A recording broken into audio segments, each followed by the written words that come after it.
Eu quero dar boa noite para os amigos que estão em casa. Nós estamos aqui no Grupo Espírita Fé e Esperança. Estudamos aos domingos entre 17h30 e 19 horas o livro O Espiritismo na sua expressão mais simples. É uma leitura comentada do livro, com bastante diálogo, com bastante debate. Hoje é uma palestra de transição, porque terminamos a primeira parte daquele livro, e antes de começarmos a segunda parte, o resumo do ensino dos Espíritos, nós vamos fazer uma reflexão que está contido no livro O que é o Espiritismo, também de Allan Kardec. Vou fazer um pequeno retorno só para localizar. O que é o Espiritismo é uma obra lançada por Allan Kardec em 1859, 2 anos depois do lançamento da primeira edição de O Livro dos Espíritos. Nessa obra, O que é o Espiritismo, e agora dou continuidade normal com o que víamos conversar, mas afirmo que os amigos de casa vão pegar agora a principal parte do conteúdo da palestra, que vai se estender até às 19 horas. O que é o Espiritismo está dividido em 4 partes principais. Um preâmbulo, onde uma espécie de introdução, onde Allan Kardec vai dizer do porquê daquele livro, da oportunidade de se editar aquele livro. Ele vai tratar em 3 capítulos essa temática a respeito do que é o Espiritismo. O capítulo 1, ele intitula Pequena Conferência Espírita. O capítulo 2, Noções Elementares do Espiritismo. E o capítulo 3, Soluções de alguns problemas pela doutrina espírita. As reflexões de hoje, nós não vamos estender aos capítulos 2 e 3, e mesmo no capítulo 1, vamos deter num ponto muito específico, que é o subtítulo da nossa palestra de hoje, algumas reflexões sobre o Espiritismo e a ciência. São apenas algumas, não dá para aprofundar esse tema, nem numa palestra e talvez nem num seminário de uma semana inteira, um simpósio. É muito vasto, é coisa para especialista, mas nós vamos fazer algumas reflexões a esse respeito. O que é o Espiritismo? Essa é a tradução da folha de rosto da edição kardeciana. O que é o Espiritismo? E Kardec reduz: introdução ao conhecimento do mundo invisível pelas manifestações dos Espíritos. Ele já logo fala o que o livro pretende, qual o objeto do livro. O objeto do livro é ser uma introdução ao conhecimento do mundo invisível. E de onde que a gente tirou o conhecimento do mundo invisível? Das manifestações dos Espíritos. E essa obra, ela vai conter o resumo dos princípios da doutrina espírita e as respostas às principais objeções que podem ser apresentadas. É uma obra para introduzir no universo do conhecimento espírita, do conhecimento ensinado pelos Espíritos, e rebater algumas objeções. No primeiro capítulo, que é aquele que a gente vai se deter, Pequena Conferência Espírita, ele divide o primeiro capítulo em 3 partes, dialogadas, sob a forma de diálogo, como, aliás, ele já fizera isso em O Livro dos Espíritos. No primeiro é o diálogo com o crítico, o segundo é o diálogo com o cético, e o terceiro é o diálogo com o padre. Ele divide em 3 partes, porque ele dividiu em 3 objeções fundamentais as críticas e contradições que eram feitas ao Espiritismo naquele momento. Lembremos, O Livro dos Espíritos foi lançado em 1857. Kardec começa a editar a Revista Espírita em janeiro de 1858. Então ele tem a experiência de estar fazendo as pesquisas mediúnicas e em contato com as pessoas desde 1854, 55, lança o Livro dos Espíritos em 57, há um debate grande com os membros que faziam ciência da França. Ele edita a Revista Espírita mensal desde janeiro de 1858. Nessas edições, ele recebe muitas cartas criticando o espiritismo, fazendo perguntas de aprofundamento ou de melhor entendimento. Ele lê livros que foram escritos para combater o espiritismo e ele acha por oportuno, em 1859, fazer uma obra que sintetize um pouco de tudo que vinha sendo discutido desde o lançamento, em 1857.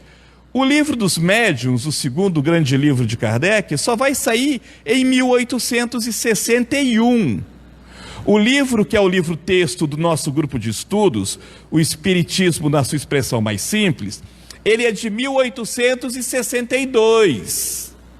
Nós estamos aqui nesse livro em 1859.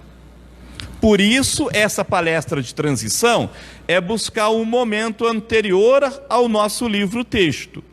Dentro do diálogo com o cético, Kardec analisa vários itens ou várias partes desse diálogo que ele propõe, como sendo resposta a várias objeções.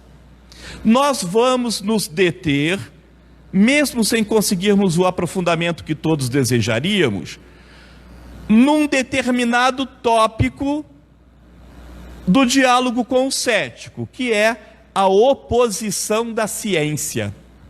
E até hoje, ciência e espiritismo vivem num diálogo nem sempre muito amistoso.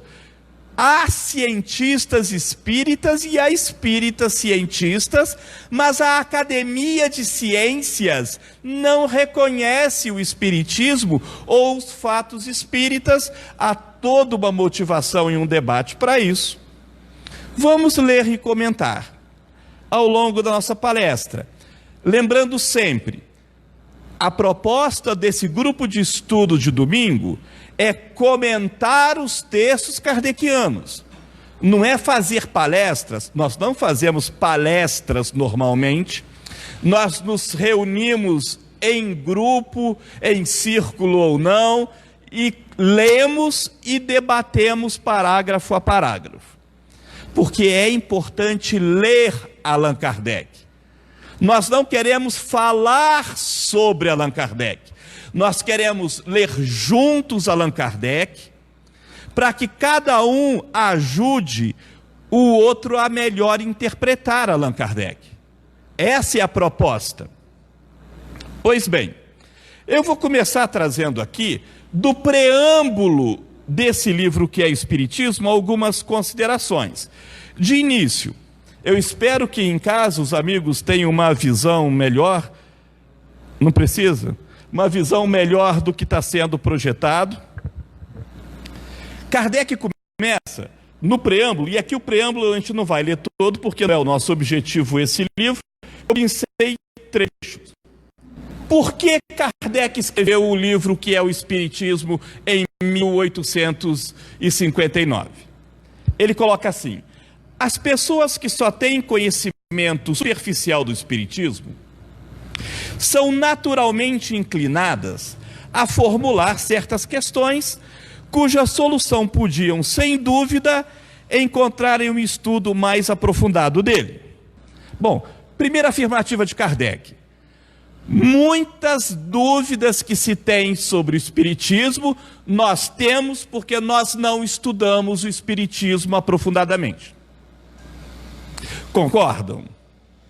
Tem muita coisa que a gente só não sabe ou tem dúvida, porque nós não estudamos o Espiritismo o suficiente. Porque se estudássemos, lá estariam as respostas. porém, continua ele, o tempo e muitas vezes a vontade lhes faltam para se entregarem a observações seguidas. Kardec já fala, olha gente, eu sei que pegar o livro dos Espíritos para estudar com cuidado e aprofundamento pede tempo de estudo. E nem sempre a gente tem muito tempo disponível para isso. Então muitas perguntas são feitas porque não deu tempo ainda de fazer um estudo aprofundado. Eu reconheço isso e estou levando isso em consideração. Mas também às vezes porque falta vontade.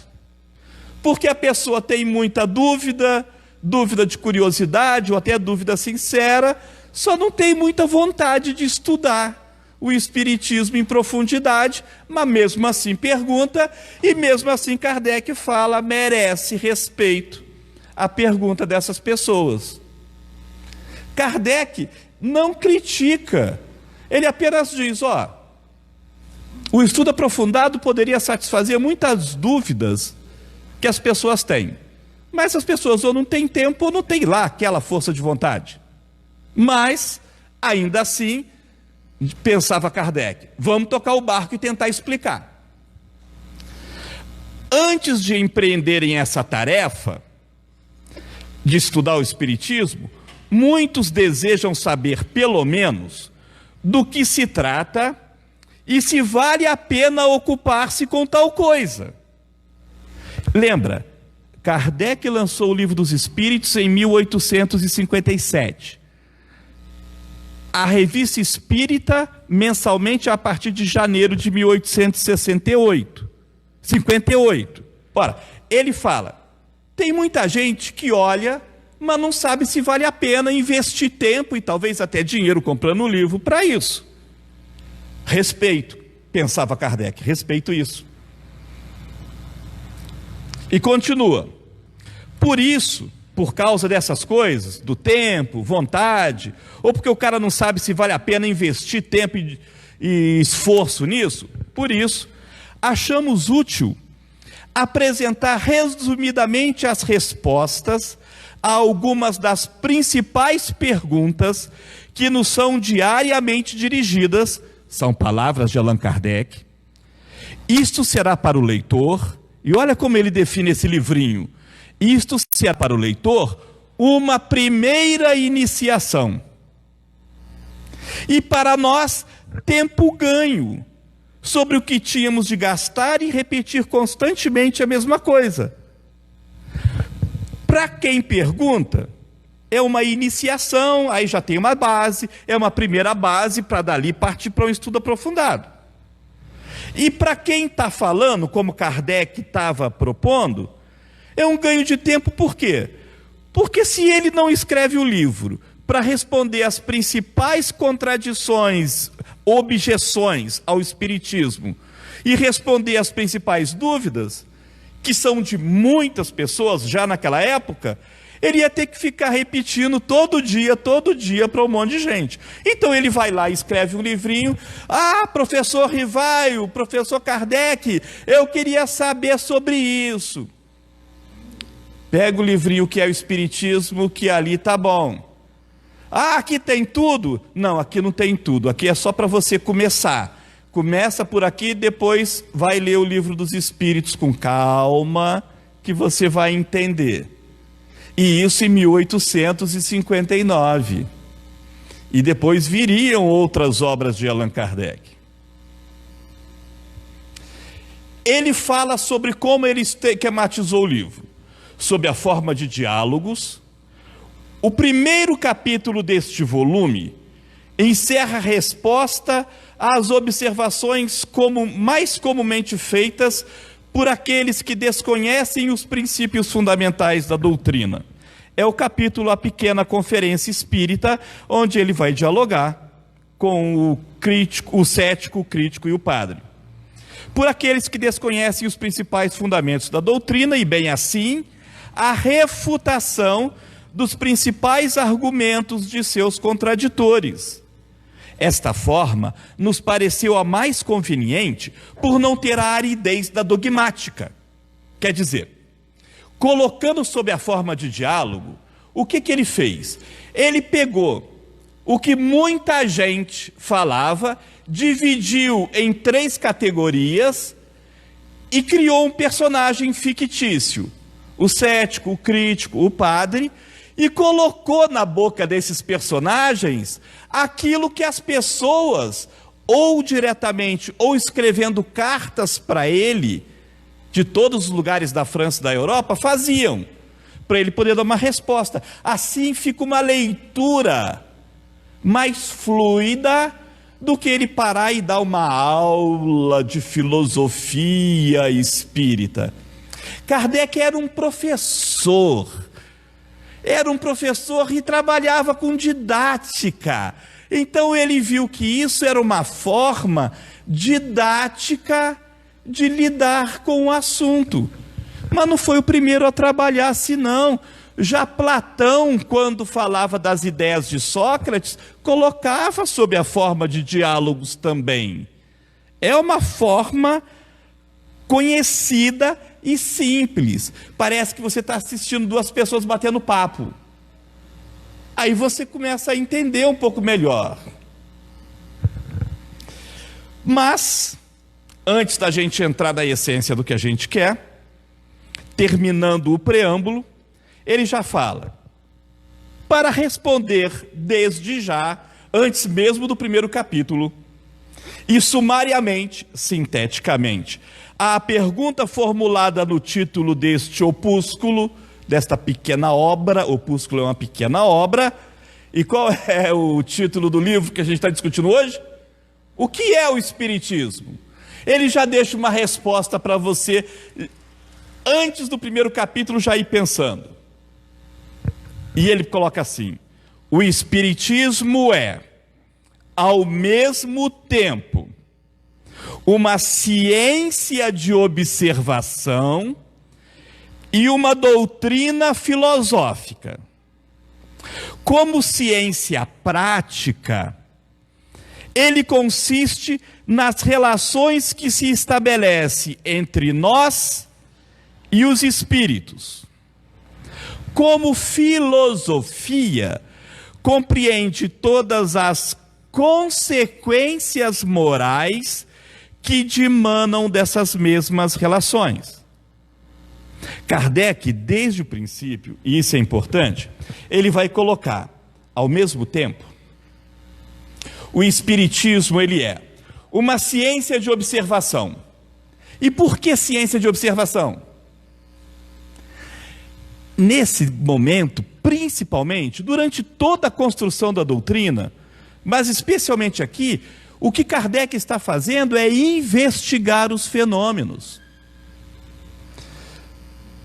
Ele começou investigando os fenômenos das mesas girantes, que se comunicavam por pancadas. Depois, através de médiuns, e ele queria saber que fenômeno é esse. Allan Kardec, nós estamos no momento em que faz pouco mais de um mês que foi lançado um filme sobre a biografia de Allan Kardec. Esteve nos cinemas de Três Rios, podem encontrar em outros cinemas, e talvez muito em breve estejam aí à disposição em locadoras, para quem ainda aluga DVD, como também nos streamings, nessas plataformas que divulgam vídeo, como, sei lá, Google Play, Netflix, esses negócios. Então ainda tem como ver o filme depois. Ali mostra como ele, desde o primeiro momento, lidou.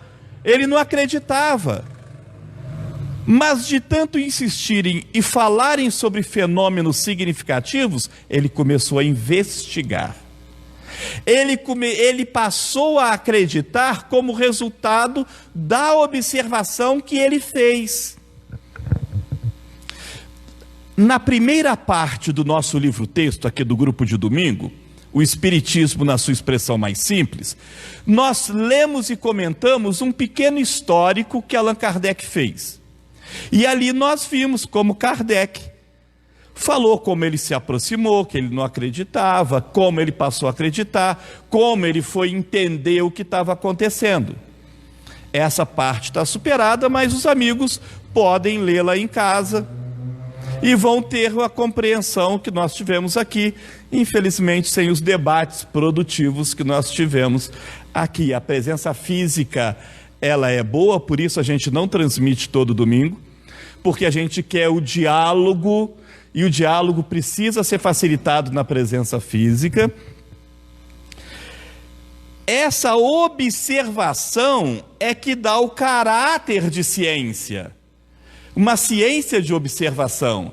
Ou seja, eu estou pesquisando fatos. As mesas voavam. O que fazia as mesas voar? As mesas batiam com o pezinho no chão, criavam um alfabeto de pancadas e transmitiam mensagens. Uma pena, um lápis agarrado numa pequena cestinha de vime, a cestinha rodava, rodava, rodava, e quando se levantava tinha uma escrita ali. Ou então depois, tempos depois, o médium pegava o lápis na mão, entrava no estado de transe e escrevia. Isso eram fatos, isso acontecia, isso todo mundo naquela época via, e o Kardec queria saber o que faz isso acontecer. Isso é verdadeiro ou não é? Isso que está escrito é algo que tem lógica, que tem sabedoria? Kardec investigou, ele primeiro teve que convencer a ele mesmo. Só depois que ele estava convencido, e Kardec, professor Hipólito Leon Denizar Rivaio, era professor, dado, como naquela época era comum, aos estudos das ciências em geral, da fisiologia, como chamavam, da astronomia, da matemática, da língua. Ele chegou como pedagogo que ele era, discípulo de Pestalozzi, a propor um projeto para a educação básica de Paris.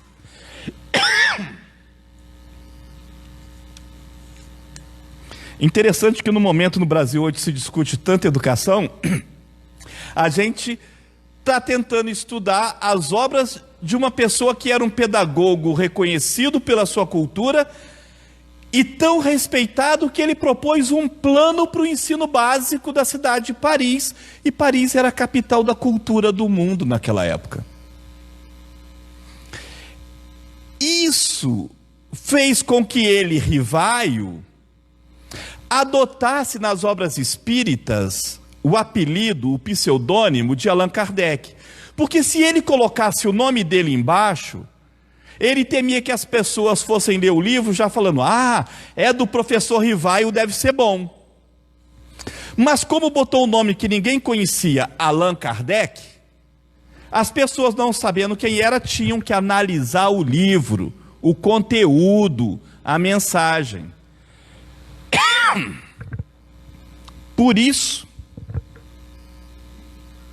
esse trabalho que faz com que ele caracterize uma ciência de observação, de estudo dos fatos, fatos que ele presenciou, e depois que ele percebeu certas leis que regiam os fatos que ele presenciava, com o conhecimento que ele tinha de história, ele voltou para estudar os fatos que aconteceram ao longo da história, e ele viu que aqueles fatos não eram novos, já estavam na história da humanidade, nos livros antigos, até nos livros religiosos antigos. A partir desses estudos é que ele vai ganhando convicção e certeza da racionalidade do ensinamento que os espíritos traziam. Kardec era um homem que buscava, acima de tudo, a verdade e não a opinião. Com Kardec não tinha essa coisa que tem muito hoje, eu acho. Para Kardec ou é ou não é, ou não sabemos. Mas não tem eu acho. Hoje em dia a gente vai para a internet, alguém escreve alguma coisa, aí alguém faz um comentário, às vezes nós mesmos, assim, olha, tá, mas eu acho que não é assim não. Mas isso é achar, é achismo, é opinião. Você pode achar com base fundamentada num estudo que você tenha feito.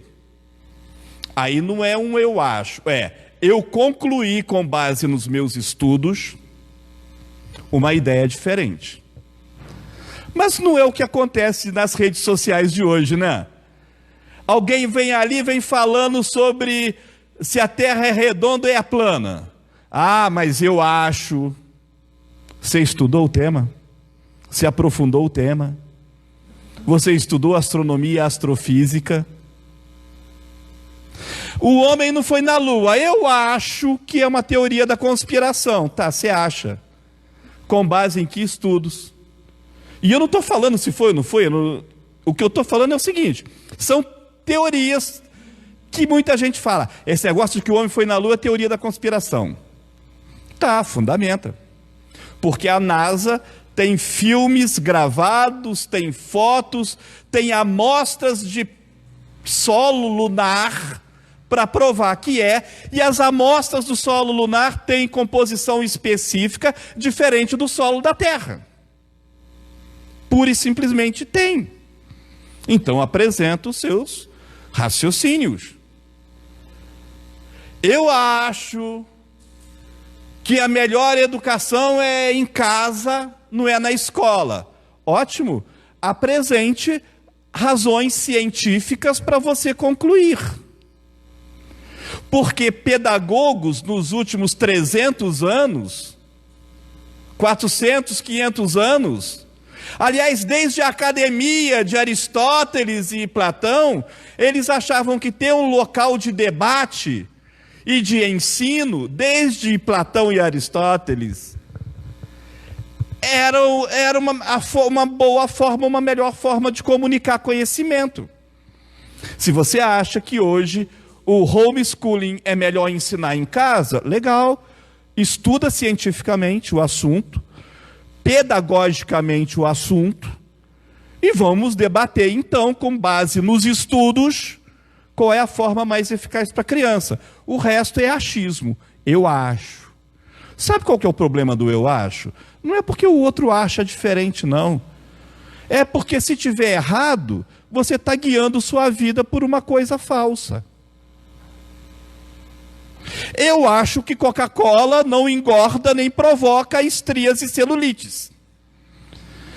Tá, então bebe Coca-Cola. Agora, se cientificamente o seu achismo estiver errado, você vai descobrir da pior maneira possível. Kardec, eu estou brincando, fazendo uma exemplificação. Com Kardec não tem achismo. Kardec é, ou não é, ou não sabemos. Porque nem tudo pode ser afirmado. E ele admite isso, nem tudo a gente sabe. Tem coisas que nós sabemos. Tem coisas que decididamente não são. Agora, tem coisas que a gente não pode dizer nem sim nem não. Kardec é positivo nos seus estudos. Dito isto, feita essa introdução, vamos fazer então o objeto das nossas reflexões, que é comentários a respeito da oposição da ciência. E eu vou tomar liberdade, eu vou explicar aqui para o pessoal de casa o que eu vou fazer.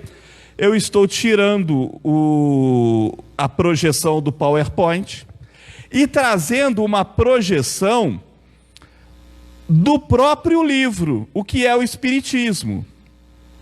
Antes que me acusem de pirataria, deixa eu dizer que eu comprei o livro, paguei os direitos autorais do livro e apenas peguei uma imagem para possibilitar essa transmissão. Mas os direitos autorais da editora estão resguardados porque eu comprei o livro. Seria uma total falta de bom senso e uma enorme contradição eu dizer que estamos procurando a verdade, o justo, o certo, e começar aqui pirateando um livro. Não. Eu comprei o livro, eu paguei pelo livro. Vários dos colegas que estão aqui também chegaram a comprar esse livro, mesmo sabendo que era uma palestra só. mas vão ler o livro em casa, porque não adianta comprar e deixar na estante. Então nós pagamos os direitos autorais, e se estamos fazendo essa projeção, é porque nós não sabemos se os amigos em casa têm o livro. Respeitados os direitos autorais, dando os créditos a Allan Kardec e à Federação Espírita Brasileira,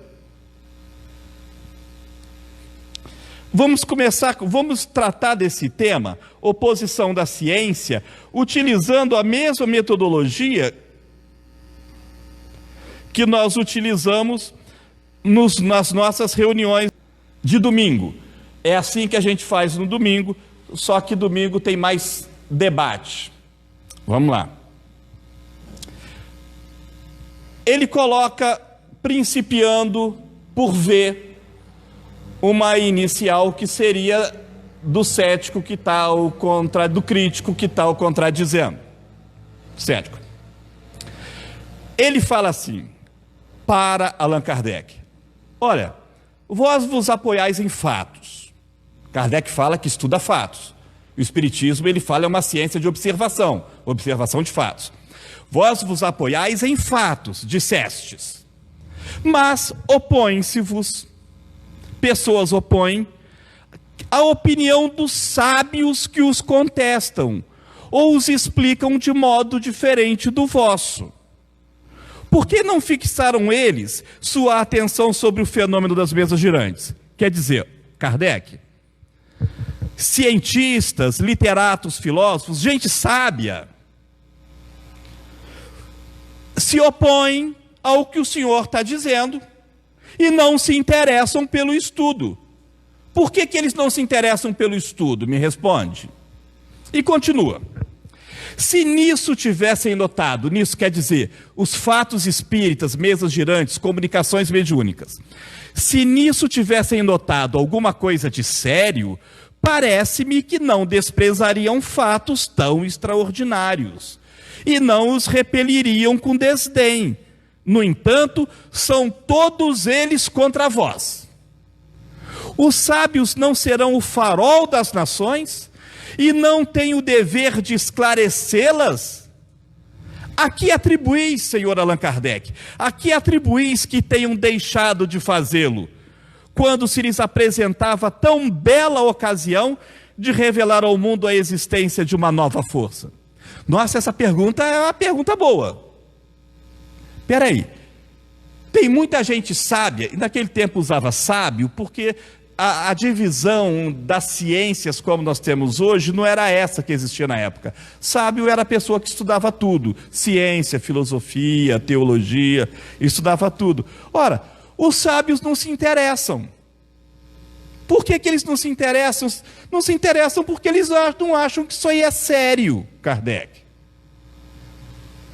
Se fosse sério, eles o fariam, porque como sábios que são, eles não têm o dever de esclarecer a população. Então, se fosse sério, eles estudariam para esclarecer a população. Então, eu te pergunto, por que eles, então, não se dedicam? Ele está perguntando assim, olha, todos os homens sábios estão falando que isso daí não é verdade, que isso aí não é nem sério, que não merece nem atenção.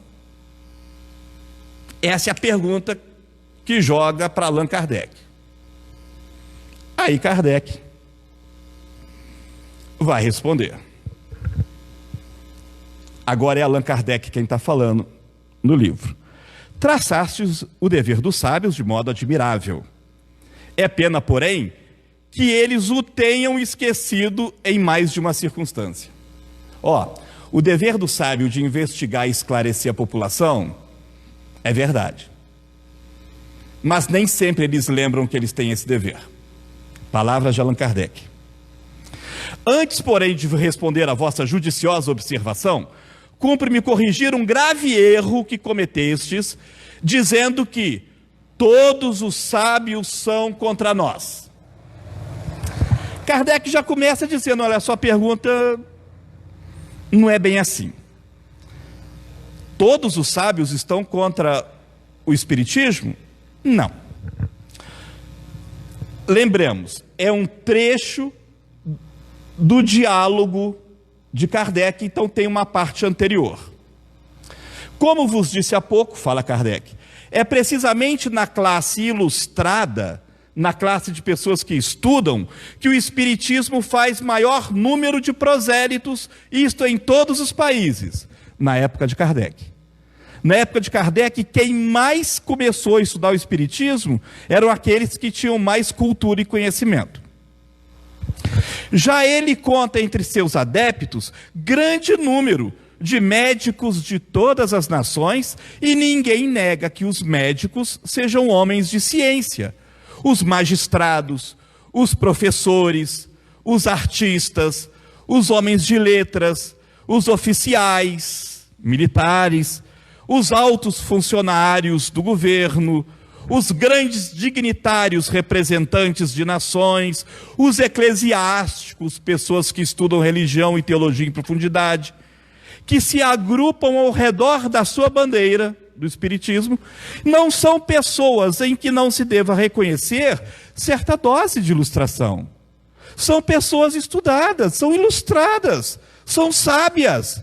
Então não diga que todos os sábios são contra nós, porque principalmente entre aqueles que são sábios, estão o maior número, naquela época, esse livro é de 1859, a maior parte dos estudiosos do Espiritismo eram pessoas que também tinham o estudo da ciência, da filosofia, da teologia. Então não é bem assim. Essa é uma afirmação que não é verdadeira, você está generalizando. E continua. Admite-se erroneamente que os sábios só se encontram na ciência oficial e nos corpos constituídos. O que quer dizer?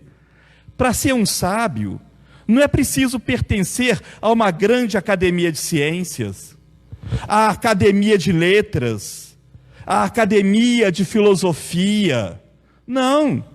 Pessoas estudiosas, cultas e sérias, tem em todos os lugares. Não é porque ele não está na universidade tal que ele não é sábio. Não é porque ele não é um professor universitário que ele não é um estudioso dedicado de alguma área do conhecimento. Não. Há muitas pessoas que estudam em profundidade muita coisa, embora exerçam outras atividades e não estejam ligados aos meios constituídos. Para você dizer, se não está lá, não merece ser ouvido. Não, não é isso não. Muita gente que estuda muito tem ocupações outras na sociedade e por isso não participam. E você não pode deixar de dizer que não são sábios. Vai conversar com essas pessoas e você vai ver a ilustração, a cultura dessas pessoas. Então, convenhamos, nem todos os sábios são contra, e tem muita gente que não está nas academias, mas que ainda assim são cultas e sábias. Ora, então não é bem assim como está falando. E continua. Pelo fato de ainda não ter o Espiritismo adquirido direito de cidade na ciência oficial, merecerá ser condenado? Quer dizer, só porque eles acham que não é sério, você vai condenar? Se eles não estudaram em profundidade, e aqui eu volto àquela argumentação anterior que eu fazia, se eles não estudarem em profundidade, vão condenar com base em quê? Não é porque as pessoas que são tidas por inteligentes e sábias acham isso, que as coisas vão ser dessa maneira. Não é bem assim. Se nunca a ciência, e aqui é interessante, porque hoje em dia a gente fala assim, a ciência já provou, porque o cara é cientista, porque saiu o cientista da universidade e tal. Gente, ciência procura a verdade. Mas achar a verdade na ciência não é tão simples como a gente imagina.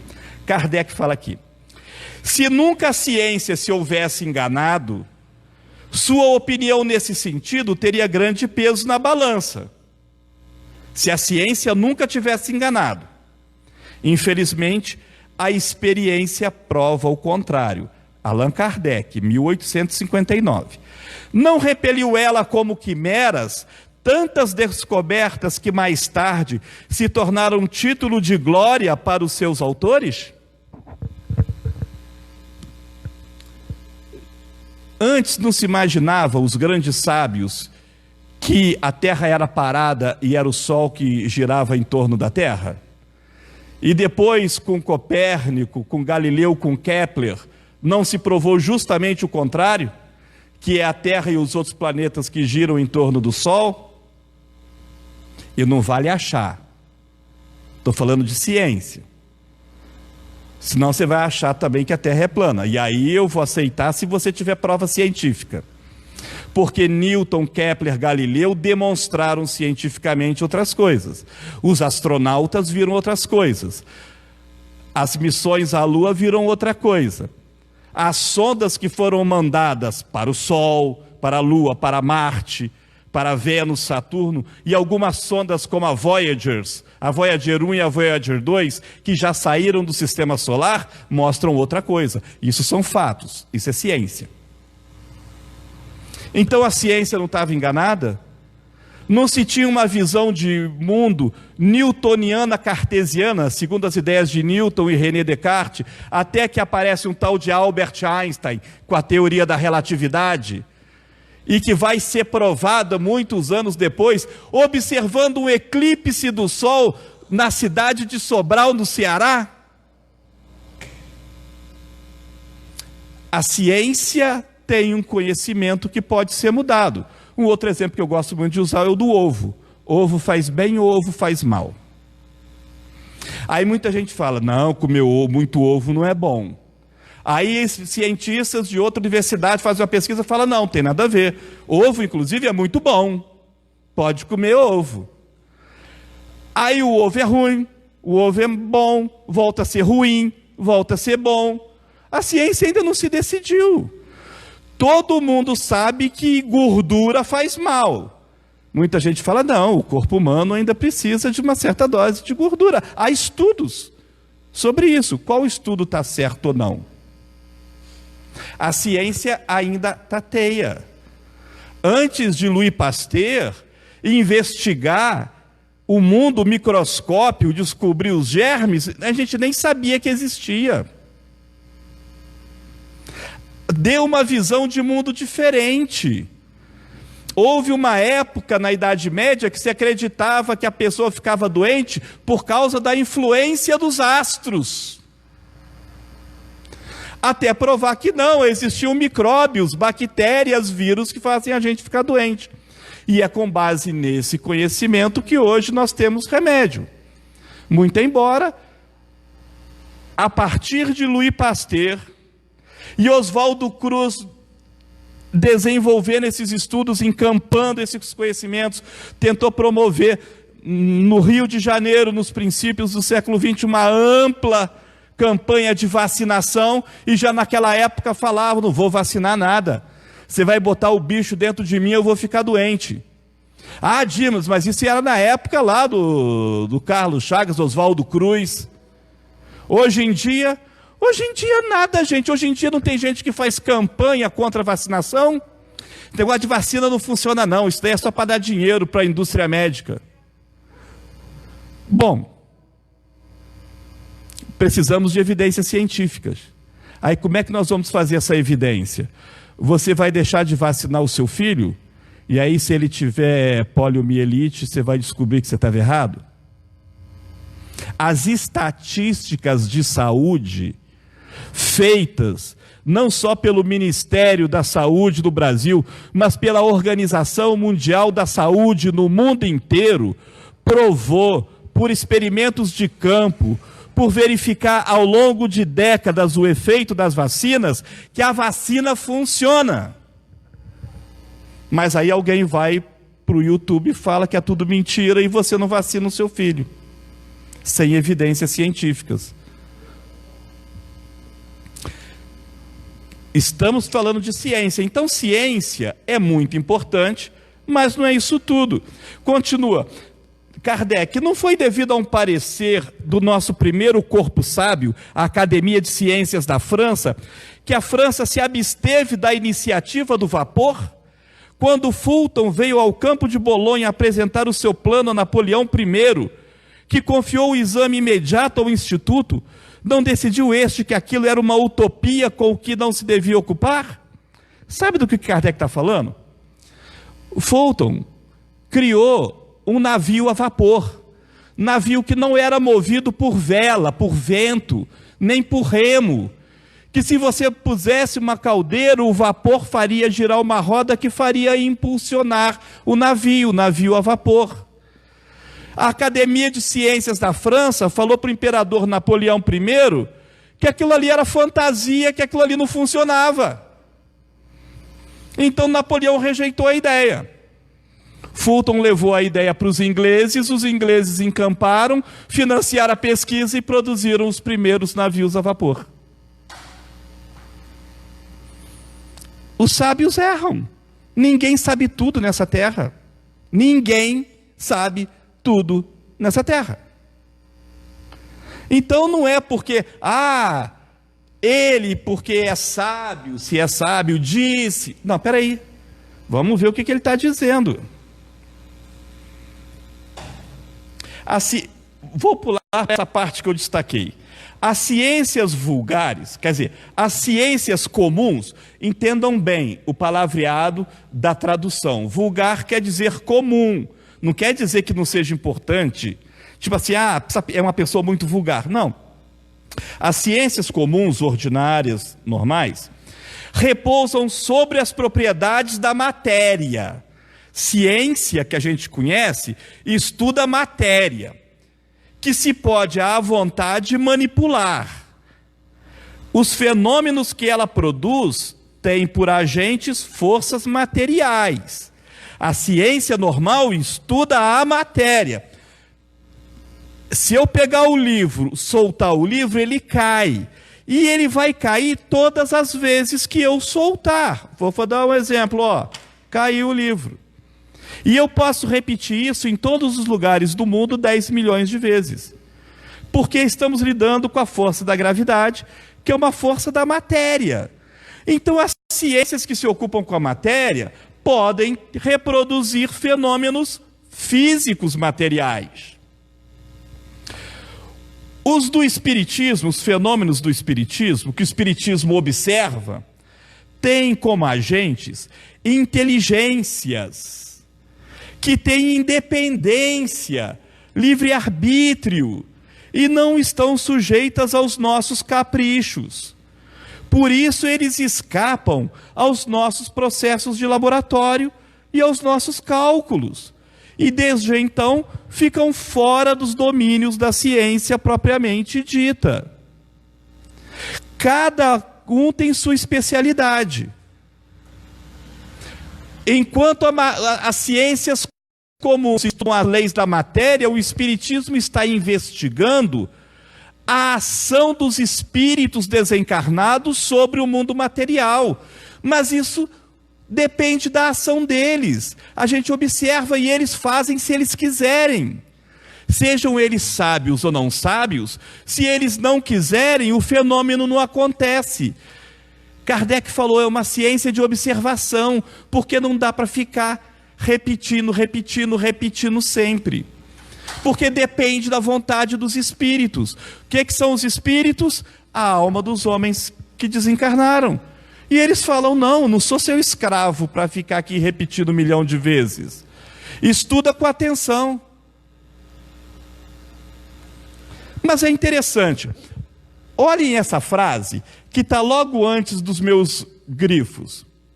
Não, cada um tem a sua especialidade. O que ele está falando? Se você estiver com uma tosse que não passa 1 mês, você vai procurar consulta com o engenheiro? Não. O engenheiro constrói casa e edifício. Mas o engenheiro não trata do teu pulmão. Obrigado. Não trata do teu pulmão.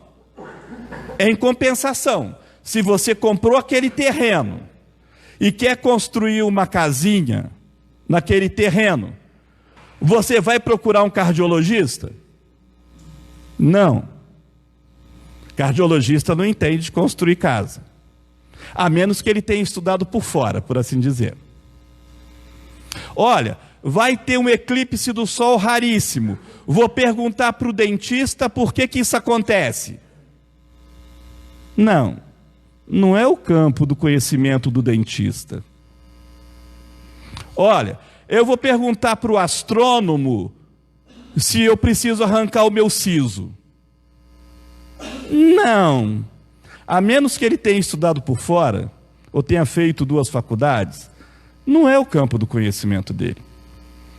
Com isso, nós estamos querendo dizer o quê? A ciência é respeitabilíssima, porque ela tem métodos de investigação que tentam garantir a certeza do que está sendo observado. Mas a ciência não sabe tudo nem das coisas da matéria, quanto mais daquilo que foge do alcance da matéria. Então eles não têm condição de opinar mais do que qualquer um de nós. Poderia eu dizer, repetindo Allan Kardec em outro momento de outra obra, poderia eu dizer o seguinte: olha, se reunisse um cardiologista, um protético e um corretor imobiliário para opinar sobre mediunidade, e colocasse para conversar com eles o Chico Xavier, quem me daria as respostas mais plausíveis? Os 3 ou o Chico Xavier, que foi médium por mais de 60 anos? E Chico não tinha faculdade, não era cientista, mas Chico foi estudado por cientistas, inclusive da NASA, nos anos 60, 70.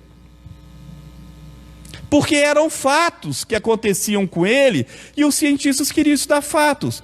Agora, se os cientistas partem de uma ideia pré-concebida e nem estuda, que autoridade eles têm para falar?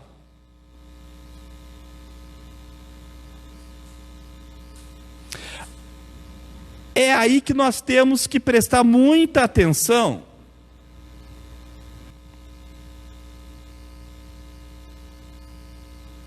Vamos lá. Devemos daí concluir que os membros do Instituto são ignorantes e que sejam justificados os epítetos, os apelidos triviais que a força de mau gosto certas pessoas fazem deles? Quer dizer, porque eles não sabem dessas coisas, a gente vai chamar eles de ignorantes? Claro que não. Nossa, você é cirurgião cardíaco e não sabe dessas coisas? Não, peraí. Não. Vamos respeitar cada um na sua área de conhecimento. Ainda mais hoje em dia, que o conhecimento está tão especializado.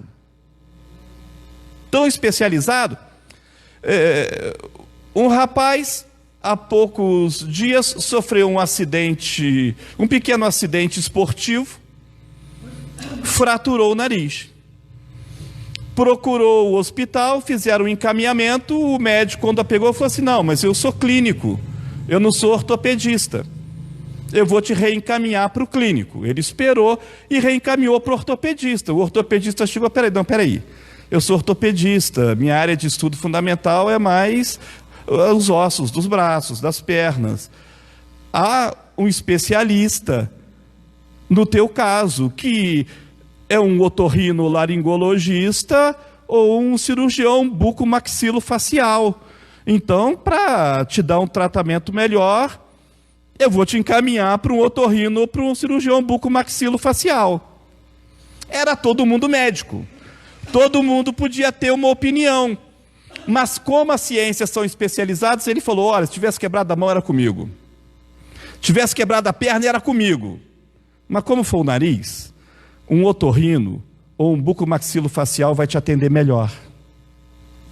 E como não havia uma gravidade tão grande, uma urgência tão grande, passou um anti-inflamatório, um remédio para dor. 2 dias depois, o rapaz procurou um otorrino cirurgião que vai fazer a cirurgia do nariz dele. Não tem problema com isso. Eu sou da área do direito. Eu sou bacharel em direito. Mas a minha especialização acadêmica é direito do trabalho e processo do trabalho. Então, se você chegar para mim e perguntar, Dimas, isso aqui é crime?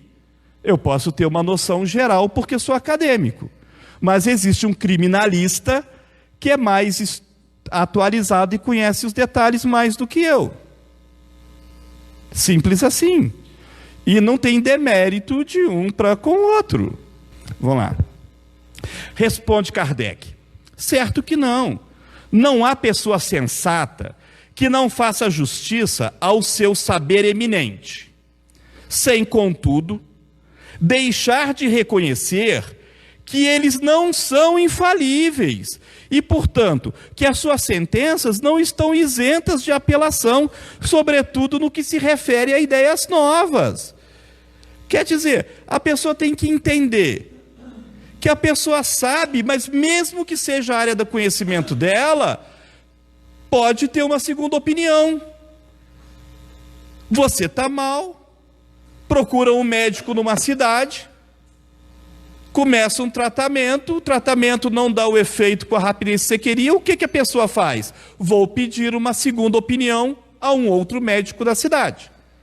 Se não resolver o problema, o que na prática as pessoas fazem? Eu vou para outra cidade procurar um especialista ainda mais especializado. Não é normal? Por quê?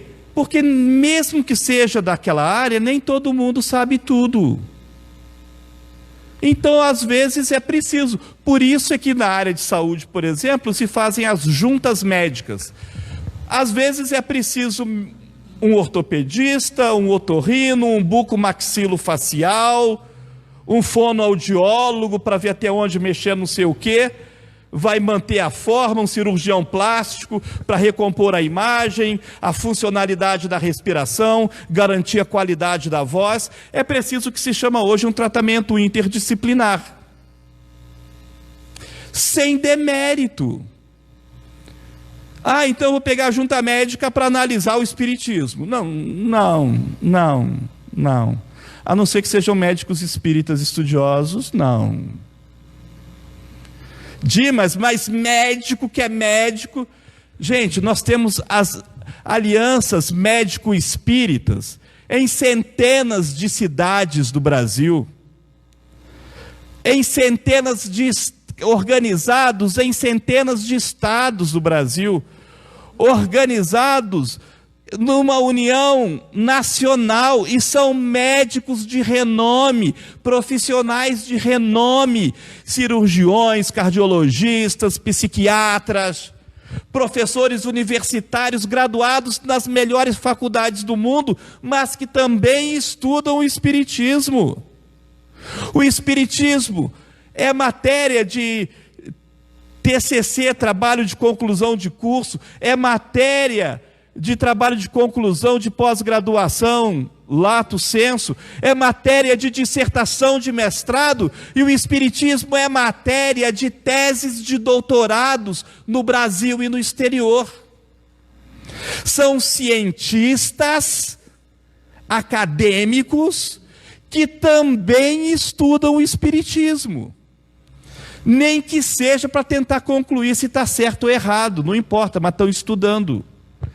É sério.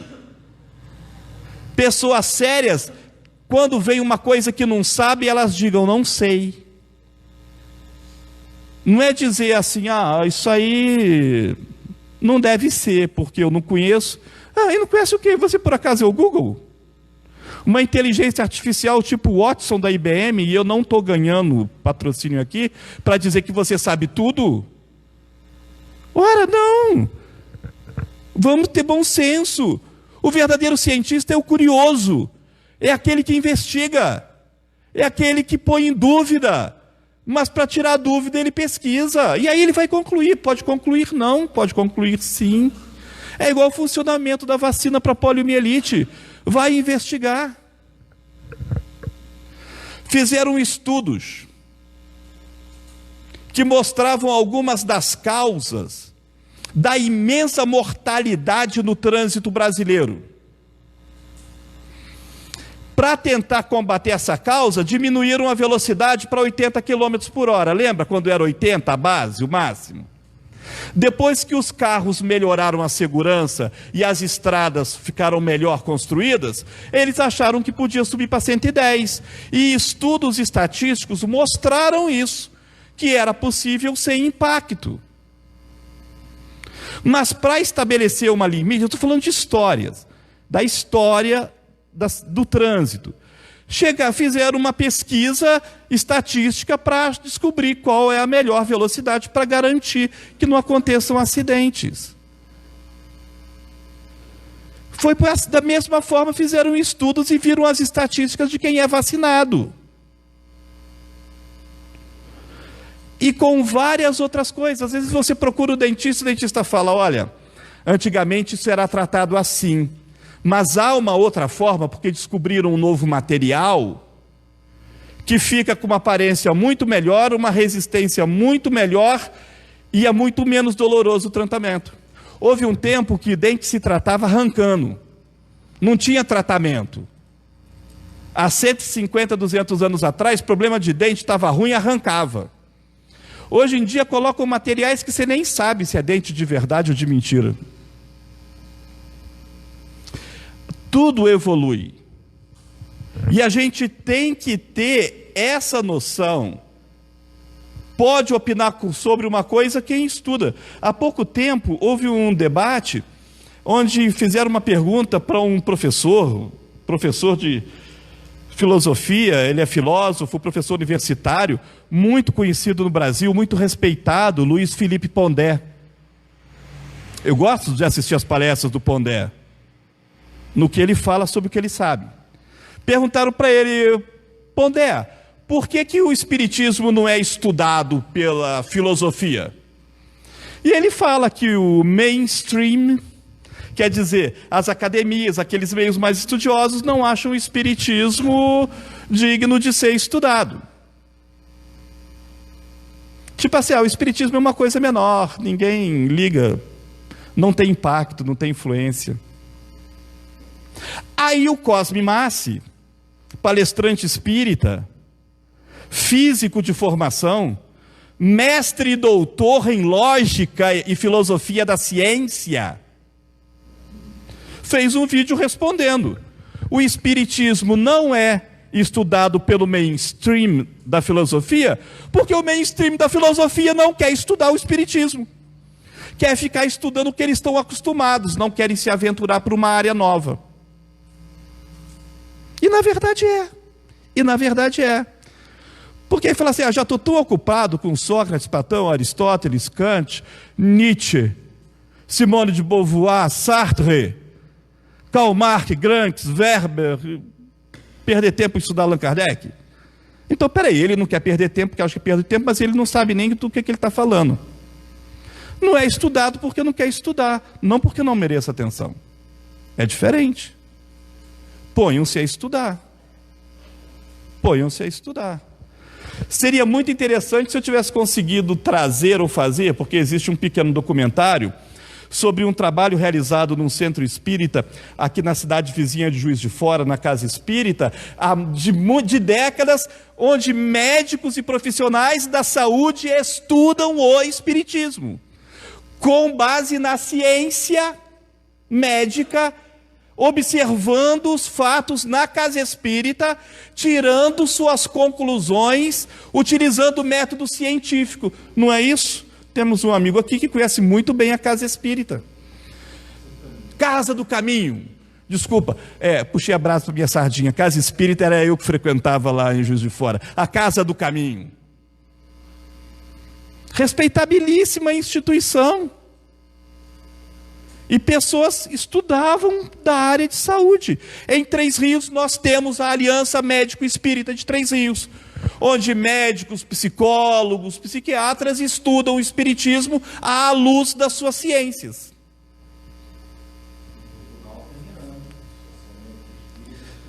Um amigo, colega nosso português, está dizendo que em Portugal tem a Aliança Médico Espírita de Portugal. não é um fenômeno brasileiro.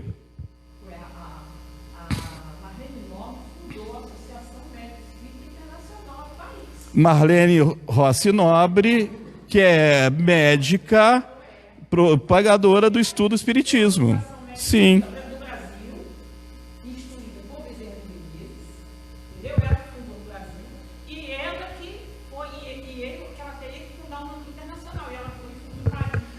O importante é a gente saber, pessoas de ciência estão estudando espiritismo.